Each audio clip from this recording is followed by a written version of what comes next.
Estatuto do Desarmamento deixa claro: guardas municipais de pequenas cidades não podem andar armados fora do horário de expediente. Nós não temos margem de ação, a menos que se altere a lei, a gente não tem como autorizar o porte de arma. Mas algumas prefeituras discordam da norma e tentam derrubar a restrição. Nós não podemos ficar à mercê de um estatuto que vincula o porte de arma à quantidade populacional de uma cidade. O programa de hoje discute essa polêmica que já chegou aos tribunais e mostra também como a Justiça desvendou o caso que, à primeira vista, parecia um crime previdenciário. Para começar, a tentativa do Conselho Federal de Medicina de impedir a atuação de um médico peruano. O motivo? O profissional não teria fluência na língua portuguesa. O Via Legal está no ar.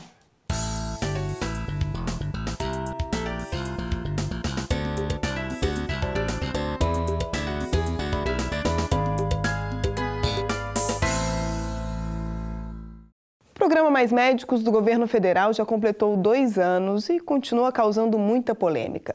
Uma delas diz respeito ao domínio que os profissionais estrangeiros têm da língua portuguesa. A exigência feita pelo Conselho Federal de Medicina chegou aos tribunais. Veja qual tem sido o entendimento da Justiça na reportagem de Eliane Wirtmann.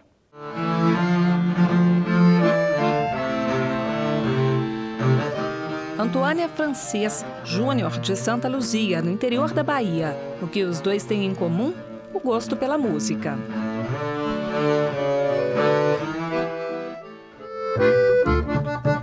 Contrabaixista da Orquestra Sinfônica do Teatro Nacional Cláudio Santoro, Antônio veio para o Brasil em 1999. Ele conta que o idioma não chegou a ser um problema no processo de adaptação. Não tanto para me comunicar dentro do profissional, porque o profissional são, de fato, símbolos universais, né? Em música é muito tranquilo, né, Antônio? As coisas de expressão, de dinâmica, de volume, em música é mais o gesto, o olhar. Mas nem sempre transpor a barreira do idioma é simples assim. Dependendo da profissão, o estrangeiro que pretende trabalhar no Brasil precisa cumprir regras rígidas. É o caso dos médicos. Ele precisa falar fluentemente o português. Para isso, ele tem que apresentar um certificado CELP-BRAS avançado. Então a gente estabeleceu a norma para a segurança da assistência à população brasileira. A discussão sobre a exigência de domínio da língua portuguesa para o exercício da medicina no Brasil foi parar nos tribunais. A ação foi movida por um médico peruano que teve o pedido de registro profissional negado pelo Conselho Regional de Medicina no Amazonas. Apesar da documentação estar em dia, inclusive o diploma que já havia sido revalidado por aqui, o Conselho considerou que o conhecimento do rapaz referente à língua portuguesa era de nível intermediário. Em primeiro grau, a Justiça Federal deu razão ao peruano. Considerou a decisão do CRM desproporcional, já que o médico morava legalmente no país, no interior do Amazonas, e não apresentava dificuldades para se comunicar. Nós tínhamos 2 defesas brilhantes. O Conselho Regional de Medicina sustentando que essa exigência não era abusiva, porque estava partindo do pressuposto de que atendia melhor os interesses da comunidade, e a parte dizendo essa exigência de português avançado significa reserva de mercado e exclusão de profissionais legalmente admitidos como estrangeiro com residência permanente no país. A entidade de classe não aceitou a primeira decisão e entrou com recurso. Mas no Tribunal Regional Federal da Primeira Região, o entendimento foi mantido. Na medida em que você exige um português avançado, ou seja, seria o Michigan brasileiro, um teste de língua portuguesa para aqueles que trabalham na área de letras, seria bem razoável, mas para o médico não. Para o médico, basta a compreensão do paciente e que o paciente entenda as orientações e recomendações do médico. Esta médica cubana concorda com o posicionamento da Justiça. Há 2 anos, Iriana atende moradores de Águas Lindas de Goiás, cidade próxima ao Distrito Federal. Ela faz parte do programa Mais Médicos e afirma que a necessidade da população é mais urgente que ter um português perfeito. Eu estou falando aqui agora, nessa entrevista, e dá para ver que eu não tenho um português avançado. Mas a população, vocês, estão me entendendo o que eu estou falando. É imprescindível que o médico conheça os termos médicos, as doenças e toda a linguagem médica para garantir uma consulta exitosa. Mas não precisa de um português avançado para garantir uma boa atenção ao paciente.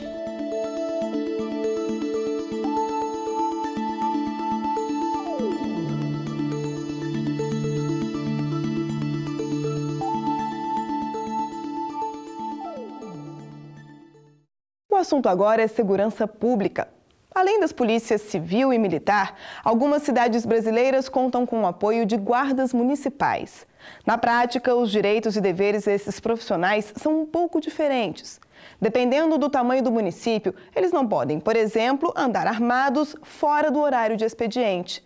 A norma faz parte do Estatuto do Desarmamento, mas no Rio Grande do Sul, algumas prefeituras que não concordam com a restrição tentam derrubar a regra.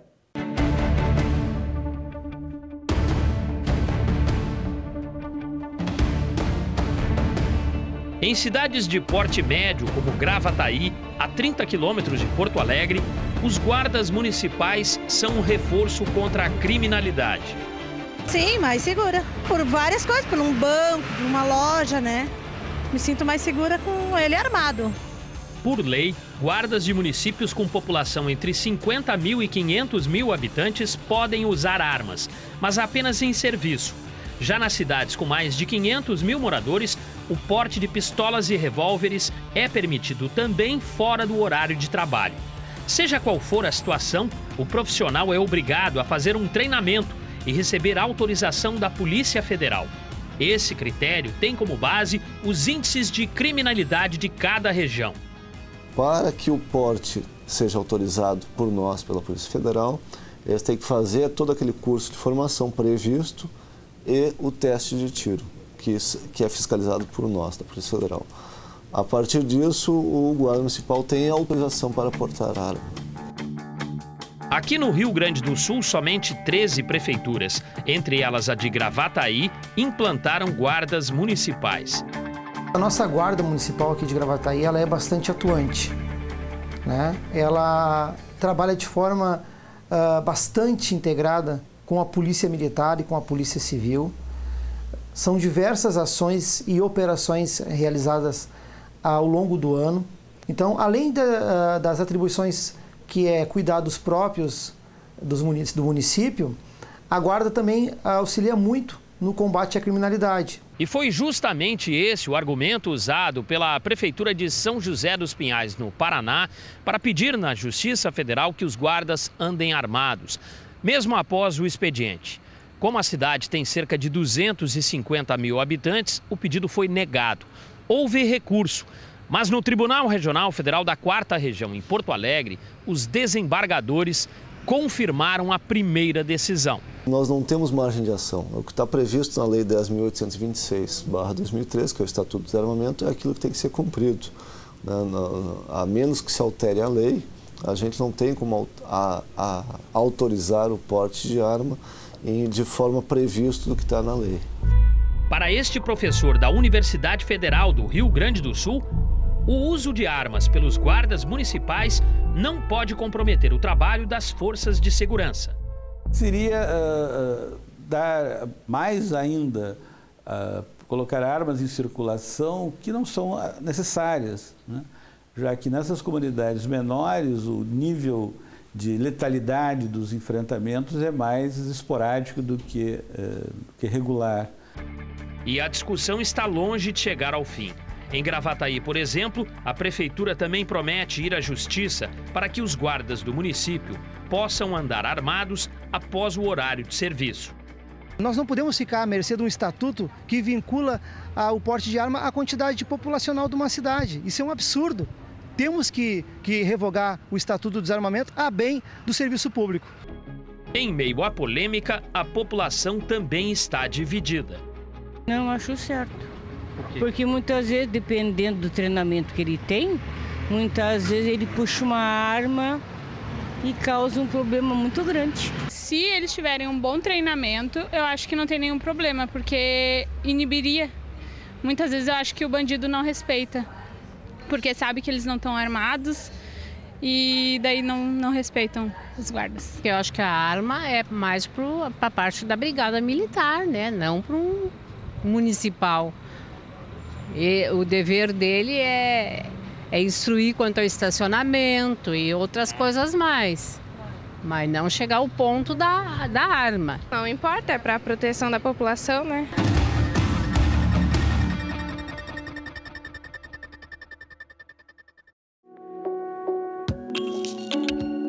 No próximo bloco, vamos falar sobre fraude no sistema previdenciário.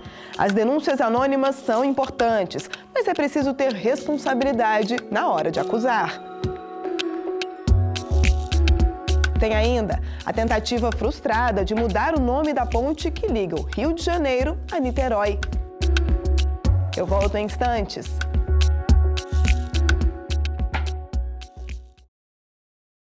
Quando o assunto é fraude previdenciária, não há dúvidas de que as denúncias anônimas têm um papel importante no combate ao crime. Mas e quando uma falsa acusação acaba movimentando a polícia e até a Justiça Federal? Neste caso, a situação se inverte e quem age de má-fé pode parar no banco dos réus. A denúncia pode ser feita pelo site ou telefone. Seja qual for o caminho, o anonimato é garantido a quem quer repassar informações sobre fraudes previdenciárias, histórias que chegam à Polícia Federal e dão início a investigações de crimes que geram prejuízos milionários aos cofres públicos. Algumas operações que foram deflagradas pela Polícia Federal e teve o desbaratamento de quadrilhas especializadas em fraudes previdenciárias se deu também através de denúncias. Então, daí a importância das pessoas denunciarem quando vê qualquer irregularidade acontecendo, quer seja perto dele ou até dentro dessas próprias agências do INSS. Na cidade de Macaíba, no Rio Grande do Norte, uma informação anônima ajudou a polícia a encontrar uma mulher que recebia aposentadoria no lugar de outra pessoa. Para driblar o INSS, ela apresentou a própria mãe como se fosse a tia, que já havia morrido, para conseguir fazer o recadastramento junto à Previdência. Casos assim têm sido cada vez mais comuns nos tribunais. Segundo esse advogado, o que muda é apenas a forma de tentar enganar as autoridades. As fraudes previdenciárias elas vão desde a omissão de informações do próprio requerente do benefício na esfera do INSS, até falsificação de atestados médicos, até inclusive a figura de atravessadores que muitas vezes são estelionatários. O combate a esse tipo de crime tem sido intensificado com a ajuda das denúncias, mas o INSS faz um alerta. É preciso responsabilidade na hora de apontar irregularidades. Então, às vezes, o cidadão olha uma situação, faz uma analogia com uma parecida, mas, de fato, o que vai caracterizar é outra realidade. Então, é importante que a gente tenha muito cuidado com isso, porque quando a gente faz uma denúncia, primeiro, a gente está comprometendo as pessoas que estão sendo denunciadas e, muitas vezes, a instituição vai averiguar e ver que, de fato, aquela pessoa fazia jus. Porque você vê uma situação de fora, necessariamente você não conhece a realidade nem os fatos que configuraram o acesso àquele benefício. E foi por meio de uma informação anônima deixada no site da Previdência que um homem de 67 anos, aqui de Recife, foi denunciado. À primeira vista, parecia um típico caso de fraude. Por receber o benefício da prestação continuada, ele não poderia ter uma renda superior a 1/4 do salário mínimo. Mas, de acordo com a denúncia, o pernambucano era empresário, proprietário de um grande estabelecimento comercial e morador de Boa Viagem, um bairro nobre da região. De acordo com a investigação da Polícia Federal, o homem que é artesão teria vendido um sofá de Vime no valor de R$ 1.400. Essa e outras provas foram levadas à Justiça Federal, que, em primeira instância, condenou o acusado a 2 anos de prisão. Além disso, ele teria que pagar multa de R$ 100 por mês durante o período da pena. Houve recurso e no Tribunal Regional Federal da 5ª Região o entendimento foi diferente. O relator do processo conta que, a partir de pesquisas feitas por conta própria, foi desconstruindo os fatos apresentados.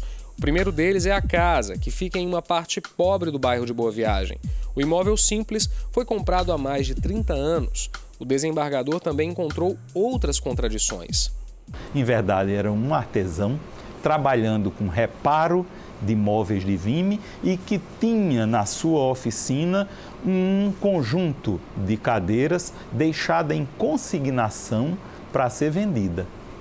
E quanto às empresas que se dizia que ele tinha, em verdade, ele confessou que tentou por 6 vezes regularizar a sua situação como microempresário, mas nunca pôde levar a cabo por falta de recursos. Então ficou aquele registro lá de que ele seria dono de 6 empresas, quando em verdade não existia nenhuma empresa. Uma denúncia que movimentou a Polícia Federal, o Ministério Público e a Justiça para solucionar um crime que, na verdade, não foi cometido. A denúncia ela tem que ter um fundamento, ela tem que ter um alicerce, para que a polícia também não possa estar dispensando a máquina pública em vão. Segundo a polícia, quem repassa informações falsas pode deixar a condição de denunciante e passar a ser investigado. A prática é crime de falsa comunicação e pode dar de 1 a 6 meses de cadeia ou multa. A pessoa que faz uma falsa comunicação de um crime, né, a partir do momento que for feita uma investigação e ela seja localizada, ela vai responder por esse crime que ela fez. Quem viu a justiça sendo feita, agora comemora. Há casos e casos. Há casos de profissionais, de falsários, de fraudadores, que não era o caso dele. Ele estava tratando de um caso de um idoso, de uma pessoa humilde, de uma pessoa de uma conduta íntegra, reta em toda a sua vida. Por isso que me motivou esse caso e eu vim até o limite que eu poderia para provar essa inocência. Um pedido, no mínimo curioso, chegou à Justiça Federal no Rio de Janeiro. O Ministério Público entrou com uma ação para mudar o nome oficial da ponte que liga a capital fluminense a Niterói. Para entender direito essa história, a gente vai precisar voltar no tempo, relembrar o período em que o país enfrentou uma ditadura militar. Pouca gente sabe qual o nome oficial da ponte Rio-Niterói. Me pegou, te juro. Tem nem ideia? Não tenho ideia. Não sei. Poderia ser um nome fantasia, mas não é não. Costa e Silva, não sei. A placa de inauguração não deixa dúvidas. Ela foi batizada em homenagem ao segundo presidente da ditadura militar. O Marechal Arthur da Costa e Silva tomou posse em 1967. No fim do ano seguinte, assinou o Ato Institucional número 5, o mais severo do regime. É o AI-5 que suspende o habeas corpus, né?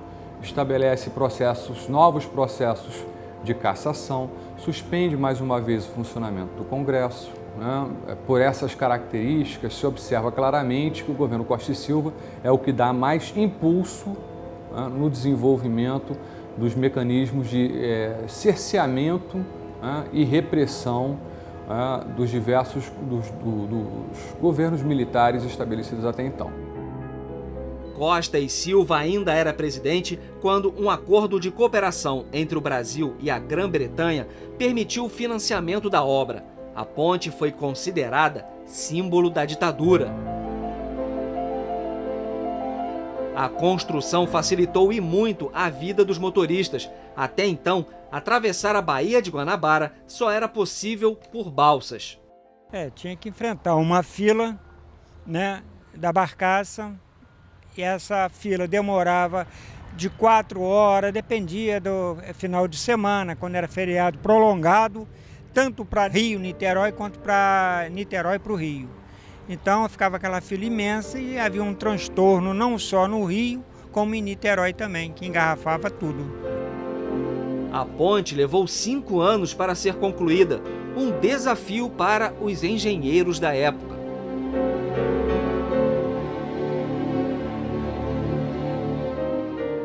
Em 4 de março de 1974, o então presidente Emílio Garrastazu Médici, a bordo de um Rolls Royce, inaugurou os 13 quilômetros da ponte.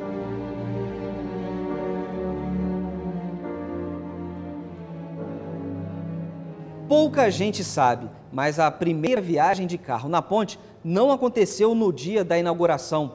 3 meses antes, foi nesse jipe que uma comitiva do governo militar percorreu todo o trajeto com a desculpa de inspecionar o andamento das obras.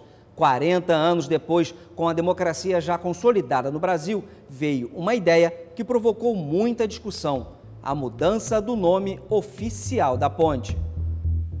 A polêmica começou com a entrega do relatório final da Comissão Nacional da Verdade. Durante 2 anos, o grupo de trabalho investigou denúncias de violações de direitos humanos ocorridas entre 1946 e 1988. Entre outras providências, o documento recomenda a troca do nome de ruas, prédios e instituições públicas batizadas em homenagem a pessoas que participaram do regime militar. Foi o caso da Ponte Presidente Costa e Silva. A história do Brasil, ela não pode ser contada sem se falar da ditadura. E a história da ditadura não pode ser contada sem se falar do que aconteceu no Rio de Janeiro. Então, assim, a gente tem uma responsabilidade muito grande de investigar os fatos, as circunstâncias, mas, sobretudo, a autoria dessas violações. Quem foram esses agentes da repressão, não só que deram o golpe, mas que desapareceram e causaram tanto sofrimento e dor a tantas famílias, a tantos trabalhadores, que até hoje não sabem de fato o que aconteceu. Assim, a sociedade precisa saber disso. Então a gente tem um objetivo, eu diria assim, um dever cívico de esclarecer e ajudar a recontar, né, essa versão fraudada da nossa história. Esse foi o argumento do Ministério Público Federal ao entrar com uma ação civil pública pedindo que o nome da ponte fosse alterado. A medida iria provocar mudanças em todos os documentos oficiais, páginas na internet e placas de trânsito. Mas o juiz Alberto Nogueira Júnior, da 10ª Vara Federal do Rio de Janeiro, entendeu que esta decisão não poderia ser tomada pela Justiça. Essa discussão ainda precisa ser travada pelos diversos grupos sociais, porque assim como há os que entendem que não mereceria ser lembrado, porque foi um ditador, porque foi isso, porque foi aquilo, poderá haver gente, grupos, entendam que não, livrou o país de um perigo comunista, ou então que fez parte de um projeto de desenvolvimento do Brasil grande. A própria ponte Rio-Niterói seria um dos exemplos. Eu não posso decidir qual é a história que deve prevalecer. Meu ego não vai a esse ponto. Eu não sou Deus e não sou o país. E o magistrado ainda chama a atenção para um outro aspecto. Se o pedido fosse aceito, o mesmo raciocínio poderia ser adotado para monumentos e ruas que levam o nome do ex-presidente Getúlio Vargas. Avenida, prédio, rodovias, onde é que não se encontra o nome de Getúlio Vargas? Por menos que as novas gerações estejam a par, mas ainda sofrem influência de muita coisa daquele tempo, né? Ainda se discute a CLT, ainda se discute a Justiça do Trabalho, ainda se discute a Petrobras. Não dá para separar Getúlio Vargas do Estado Novo, né? E da perseguição que ele praticou em larga escala. Mas não cabe à Justiça decidir até que ponto Getúlio Vargas poderá ser lembrado ou não. O juiz decidiu extinguir a ação sem julgamento de mérito. Na avaliação de Ricardo, a justiça não deve ser o primeiro caminho a ser procurado quando o tema ainda depende da avaliação da sociedade. O próprio senso comum, já em grande medida, apagou essa memória. Ao atribuir o nome da ponte simplesmente como ponte ou ponte Rio-Niterói, esse senso comum faz uma escolha específica. Ou seja, na medida em que você permite democraticamente que diversos elementos que compõem a sociedade façam parte da escritura desse passado de uma maneira mais democrática possível, isso colabora para que os procedimentos de reescritura sejam cada vez menos necessários.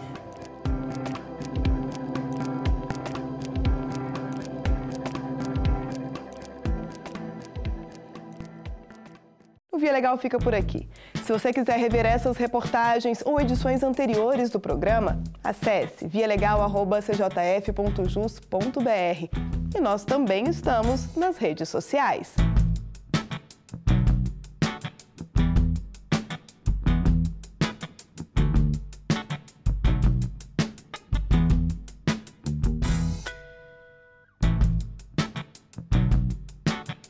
Na semana que vem tem outras histórias decididas pela Justiça Federal. Até lá!